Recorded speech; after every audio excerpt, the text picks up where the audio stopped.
Halo semua, jumpa lagi dengan saya Rio dari channel Squadron Salatiga. Salah satu drone brush ber-GPS dan berkamera favorit saya adalah ini dia, Nartor NX5 alias SJRC S20W. Kenapa? Ya, saya menyukai drone ini karena karakteristik terbangnya menurut saya bagus. Kemudian kedua, dia sudah ber-GPS dan kalibrasi kompasnya cepat, hanya 2 kali, maksud saya hanya 1 kali putar horizontal, 1 kali putar vertikal sudah selesai. Lalu kamera angle-nya bisa diatur kemiringannya dengan menggunakan remote, meskipun yang saya punya servonya sudah rusak ya. Selain itu, drone kecil ini menggunakan dual GPS sehingga pencarian satelitnya itu saya nilai sangat cepat. Juga desainnya yang menyerupai Phantom Mini ini membuat saya semakin menyukainya ya. Di samping juga remote controlnya saya nilai sangat keren, mirip dengan stick PlayStation. Namun drone ini memiliki kelemahan dalam ketersediaan baterainya di pasaran.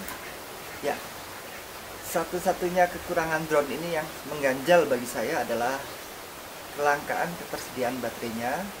Dan kalau toh kita dapatkan di pasaran, harganya menurut saya agak keterlaluan mahalnya. Harga baterai drone ini rata-rata di atas 300.000 ke atas. Seperti bisa dilihat pada caption berikut ini, saya capture harga pasaran baterai drone Nartor NX5 atau SJRC S20W yang bisa kita dapatkan di marketplace lokal ya. Harganya rata-rata di atas 300.000, ada yang 400.000, bahkan sampai ada yang 500 ribuan. Oleh sebab itu, dalam video kali ini saya mencoba memberikan alternatif solusi untuk mengatasi masalah harga baterai yang mahal ini. Ikuti video ini sampai habis, jangan di skip-skip agar Anda tidak gagal paham.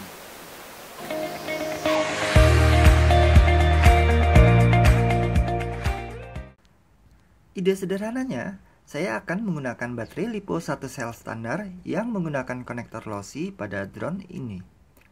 Baterai seperti ini bisa diperoleh dengan harga yang jauh lebih murah dibanding harga baterai standar drone Nartor NX5 atau SJRC S20W ini.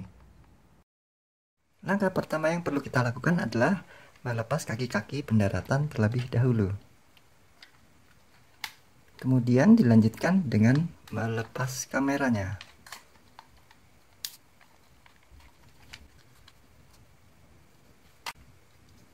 Dilanjutkan dengan melepas propeller atau baling-balingnya dengan cara membuka skrup yang mengikat tutup baling-baling ini. Skrup ini dibuka.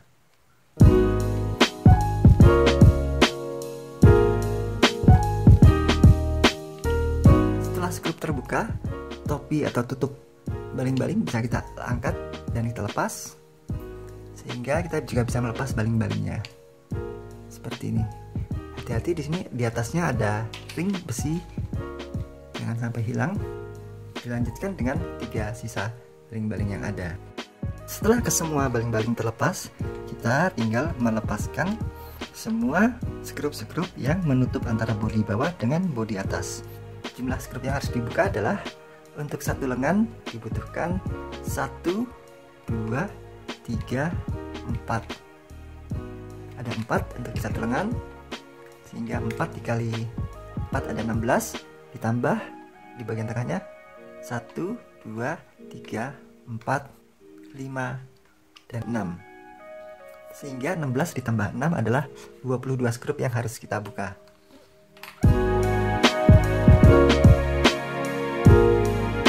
Setelah semua skrup-skrup pada bodi terbuka, langkah selanjutnya adalah kita melepas satu persatu cangkang penutup gear baling-baling.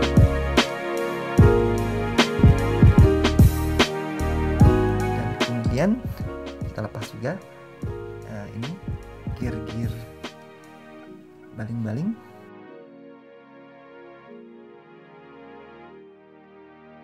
Kita lanjutkan dengan membuka bodi secara perlahan.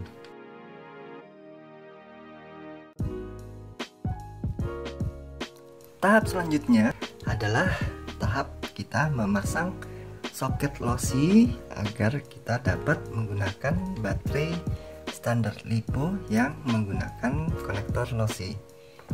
Oke, dalam rencana ini saya tidak akan mengganti penggunaan baterai standar menjadi baterai LiPo biasa, namun saya akan menambahkan konektor sehingga saya tetap bisa menggunakan baterai standar dari Nartor NX5 ini, di samping juga bisa menggunakan baterai yang tipe LiPo ini.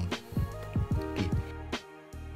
Sebelum saya bisa memasang soket losi pada PCB dari drone ini, saya terlebih dulu harus mengetahui bagaimana pemasangan kutub-kutub positif dan negatif baterainya. Pertama-tama saya pelajari dulu adanya konektor pin yang menggunakan baterai standar seperti tampak pada bagian dalam kompartemen baterai ini. Terlihat ada 4 terminal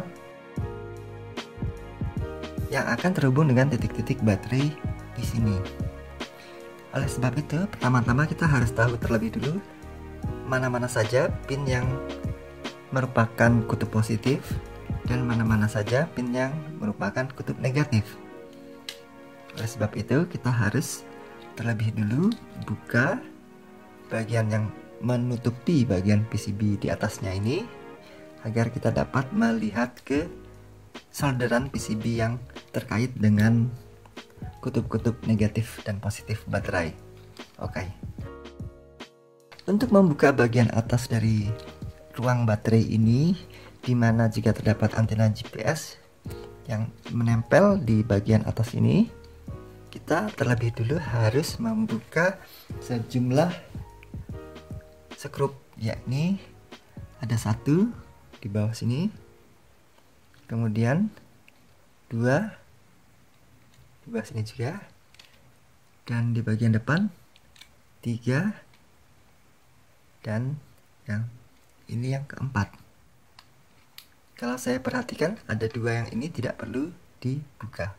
Baik, kita mulai mencoba membuka bagian atas dari kompartemen baterai ini.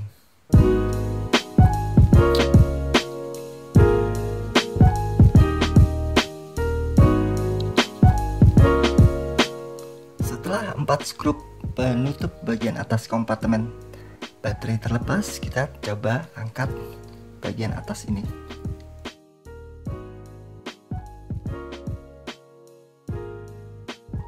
Agar kita bisa leluasa bekerja dengan PCB yang ada di bawah ini, saya rasa kita harus melepas konektor GPS serta giroskop yang ada di bagian atas ini. Kita coba ya, lepas dengan hati-hati kabel-kabel soketnya.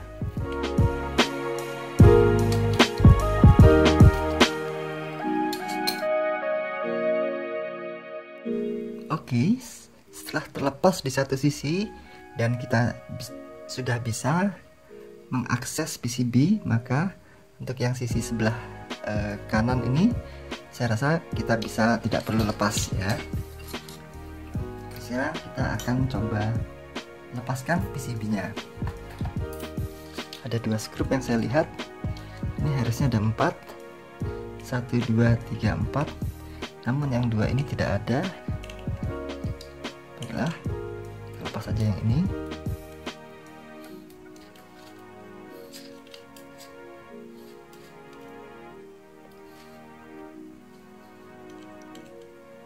Dan yang ini.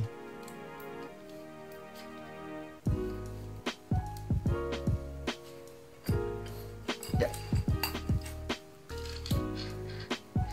Kita melepas PCB ini dari bodi agar kita bisa melihat sambungan dari 4 pin ini pada PCB-nya itu ke titik-titik apa saja.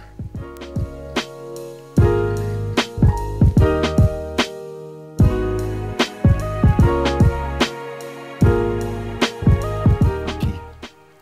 Ternyata kita bisa lihat di sini bahwa 4 pin terminal yang melekat kepada kaki-kaki dari baterai ini, itu ternyata hanya terdiri atas dua kutub. Di sini bisa kita lihat.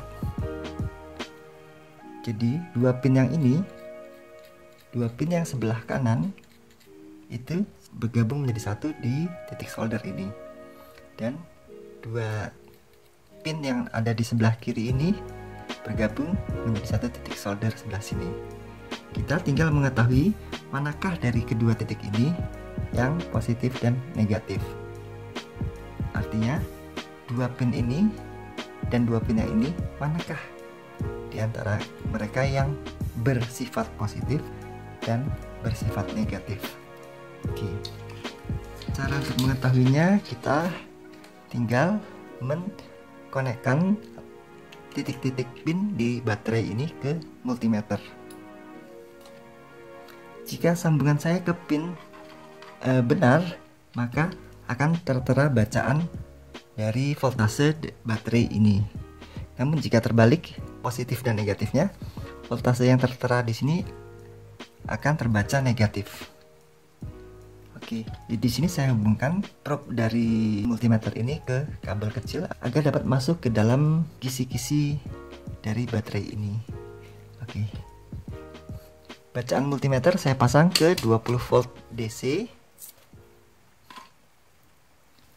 Dan kemudian ini yang positif dan ini yang negatif. Baterai saya hidupkan. Kemudian saya coba probing. Saya coba yang positif saya letakkan di sebelah kanan dan yang negatif sebelah kiri. Dan kita perhatikan bacaannya. Oke. Terbaca bahwa besaran voltase dengan menghubungkan titik yang sebelah kanan ke probing positif itu sebesar sekitar 4,2 volt.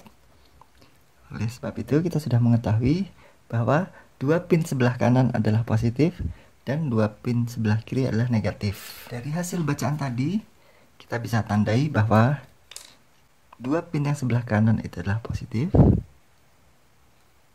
dan dua pin sebelah kiri adalah negatif.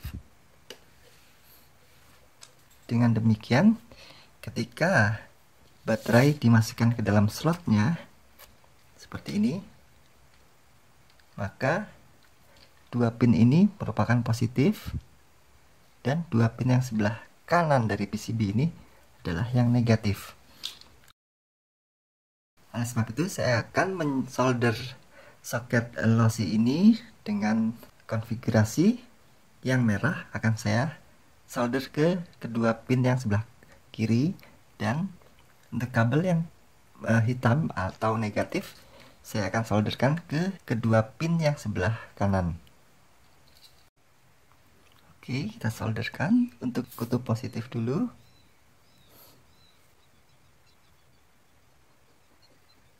Kemudian kutub yang negatif.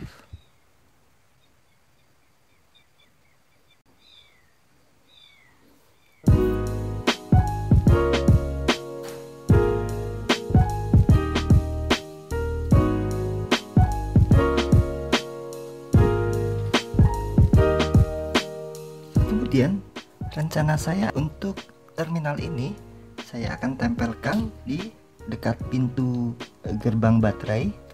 Di sini ini akan saya sedikit sobek di sisi sebelah sini, dan kemudian terminal pin baterai ini akan muncul sedikit di dinding sebelah sini. Oke, yang mana nanti akan saya tempelkan berarti di sisi sebelah sini.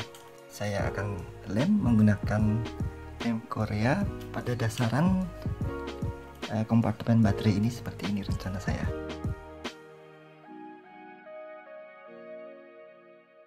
Lalu agar kompartemen baterai ini bisa kembali pada tempatnya seperti ini, maka kita harus sobek sedikit dinding yang ada di sini sebesar ukuran lossy konektor ini.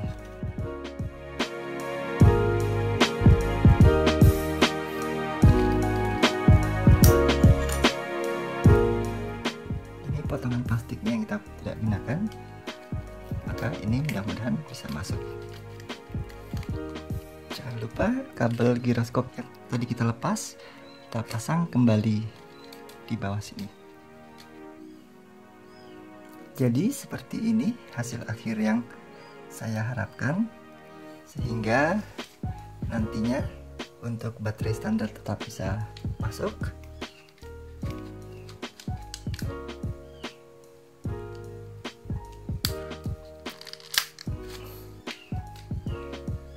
Dan baterai yang berjenis lossy standar jika bisa digunakan,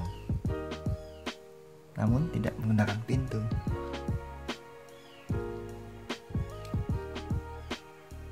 Dan tidak menggunakan saklar.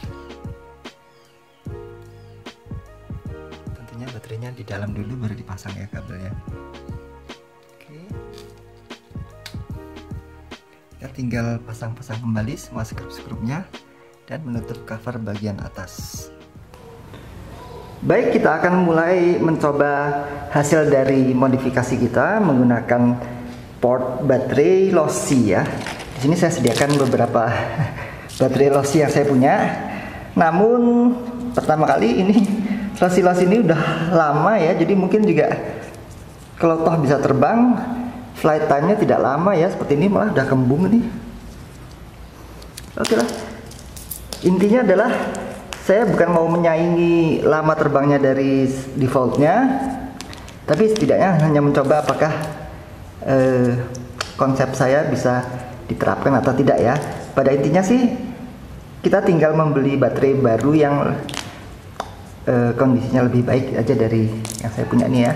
Saya ambil secara random satu dulu, kemudian saya masukkan dan saya pasang konektor lossy-nya. Oke, lampu menyala. Saya mencobanya di dalam ruangan dulu saja ya. Oke, kita binding. Ya, berhasil binding. Karena di dalam ruangan saya mematikan fungsi GPS. Kemudian saya pilih speed 1, kalibrasi giroskop. Oke. Kemudian kita auto take off dengan menekan yang ini. Oke, bisa ya.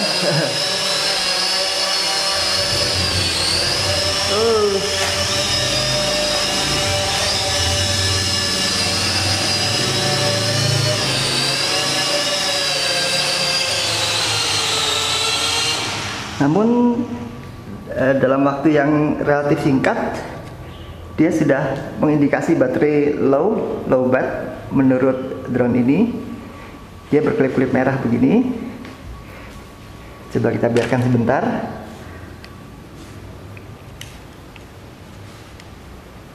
Karena biasanya baterai lipo, nah kan benar. Sekarang dia kembali siap terbang lagi. Ini kejadiannya karena sifatnya dari baterai lipo, yaitu dia ketika discharge, artinya energinya terpakai, dia akan mengalami penurunan voltase. Kemudian ketika dibiarkan atau tidak digunakan lagi, dia akan secara perlahan naik voltasenya kembali.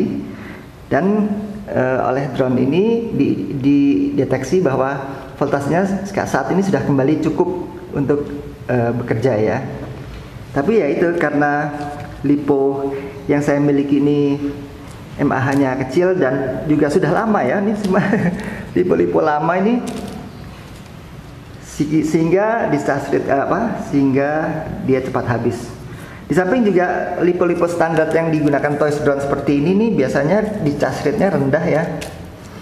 Kalau bisa beli yang discharge rate-nya di atas 25C dan mAh-nya di atas 1000 ya.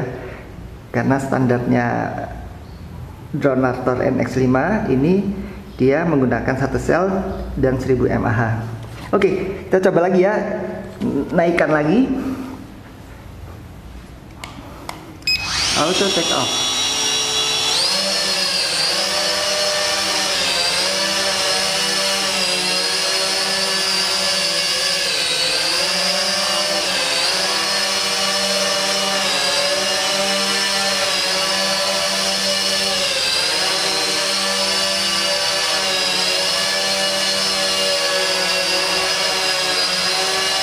sudah kembali kosong,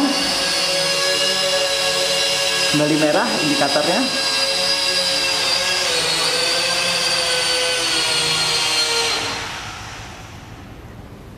Oke, kita bisa coba lagi dengan berbagai baterai yang saya punya ya. Kemudian sekarang saya akan mencoba dengan mengambil resiko. Saya akan mencoba menerbangkan drone ini dengan baterai 7,4 volt. Ya, ini baterai milik Hubsan H502E. Namun sebenarnya ininya apa namanya? Konektornya dia JST merah begini. Namun saya punya konverternya dari merah ke lossy. Ya, ini khusus untuk Anda ini penonton setia channel ini. Saya ambil resiko. Apakah drone saya akan terbakar atau bagaimana?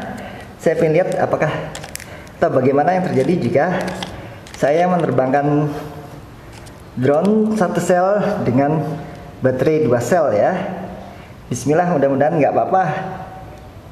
Oke, ini saya pasang sebentar. Oh ya, jika Anda menanyakan ini apa resiko baterainya tidak resiko jatuh, ya tentunya untuk implementasi di luar ruangan sebaiknya ini kita ikat dengan velcro atau dengan karet gelang gitu supaya nggak jatuh ya. Bismillahirrahmanirrahim, mudah-mudahan nggak apa-apa. Saya ambil resiko ini. Ya, dia nyala sih. Oke, nggak terjadi, mudah-mudahan tidak apa-apa. Oke, connect. Kemudian karena indoor, GPS mati, speed 1 dulu. Reset giroskop. Bismillahirrahmanirrahim. Apa yang akan terjadi dengan 7,4 volt? Wow, wow. wow, seram. Langsung copot aja. Seperti tadi bisa disaksikan, dia tidak terkendali, dia terbang naik ke atas sampai menabrak atap. Ya, saya coba tes dulu ya, nih kebakar atau enggak. Kembali dengan 3,7 volt.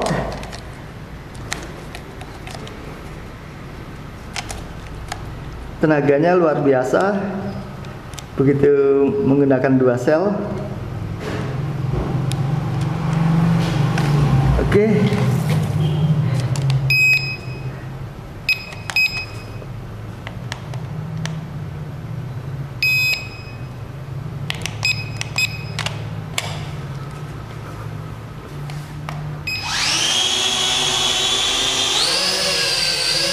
Oke, normal ya. Ngeri juga ya percobaan dengan 7,4 volt.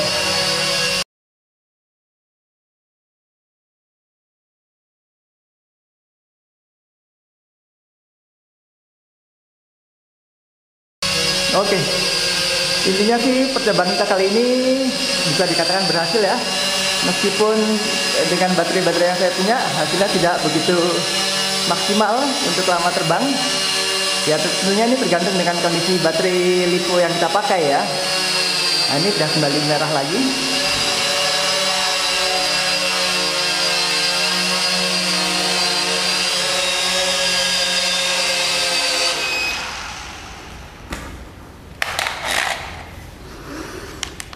Saya sudah melihat-lihat marketplace dan saya menemukan baterai yang sebenarnya ideal untuk baterai alternatif mengganti baterai orinya Nartor ini, yaitu seperti yang saya tampilkan di samping ini ya. Baterai yang bermerek HRB. Baterai ini merupakan baterai satu sel dengan kapasitas 1800 mAh, namun dia memiliki discharge rate sebesar 50C dan harganya jauh di bawah harga standarnya baterai orinya Nartor NX5 atau baterai SJRC S20W ya.